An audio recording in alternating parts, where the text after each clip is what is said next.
സദ്ഗുരുവേ ശരണം. നമുക്ക് സംസാരിക്കുമ്പം ഏറ്റവും കൺഫ്യൂഷനുള്ള രണ്ട് വാക്കുകൾ ഏതാണെന്ന് ചോദിച്ചാൽ ഒരുപാട് പേര് പറയും ക്യാൻ, കുഡ്. ഈ രണ്ട് വാക്കുകളും നമ്മളെ കുഴപ്പിക്കുന്നത് ചില്ലറയൊന്നുമല്ല.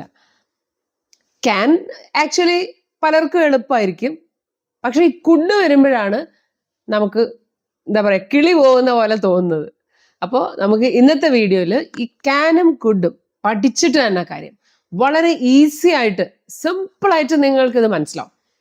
റെഡിയാണോ? So if you are ready, let's get started.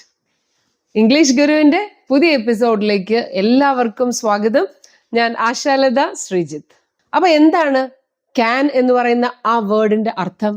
Can എന്ന് പറയുന്ന ആ വേർഡിന് അർത്ഥം പറ്റുമെന്നാണ്. പക്ഷെ നമ്മളിപ്പോൾ കുഡ് എന്ന് പറയുന്ന ആ വേർഡ് എടുത്തു കഴിഞ്ഞാൽ അതിന് പല രീതിയിലുള്ള അർത്ഥങ്ങളാണ്. അതുകൊണ്ടാണ് നമുക്ക് എപ്പോഴും അത് കൺഫ്യൂഷൻ ഉണ്ടാക്കുന്നത്. അപ്പൊ നമുക്ക് ആദ്യം ക്യാൻ എന്ന് പറയുന്ന വേർഡിനെ എങ്ങനെ ഉപയോഗിക്കാമെന്ന് നോക്കാം. അപ്പൊ അതിനു മുമ്പ് നമുക്ക് ഈ സ്ക്രീനിൽ നിങ്ങൾ നോക്കൂ, ഇതൊക്കെ എന്താണ്?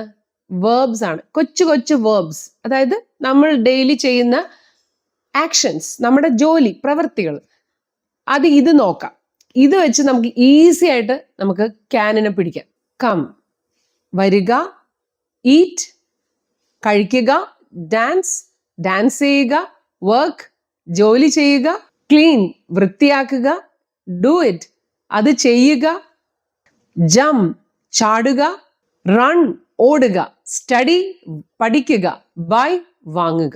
ഇതെല്ലാം നമ്മൾ ഡെയിലി ലൈഫിൽ ഉപയോഗിക്കുന്ന വാക്കുകളാണ്. ഇനി ഈ വാക്കുകളുടെ ഇതെല്ലാം വേർബ്സ് എന്ന് പറയും. ഓക്കെ, ഇതിന്റെ തൊട്ടു മുമ്പിൽ നമുക്ക് ഈ ക്യാനിനെ ഒന്ന് ചേർത്ത് നോക്കാം. ഐ ക്യാൻ എന്ന് പറഞ്ഞാൽ എന്താ? എനിക്ക് പറ്റും. ഐ ക്യാൻ എന്ന് പറഞ്ഞാൽ എനിക്ക് പറ്റും. ഹീ ക്യാൻ എന്ന് പറഞ്ഞാൽ അവന് പറ്റും. അപ്പം ആരുടെ കൂടെ വേണമെങ്കിലും ക്യാൻ ചേർക്കാം. ഇപ്പൊ വീടെ കൂടെ ചേർക്കാം. അപ്പൊ we can, they can, you can. അപ്പോൾ അങ്ങനെ ആരുടെ കൂടെ വേണമെങ്കിലും നമുക്ക് ക്യാൻ ചേർക്കാം.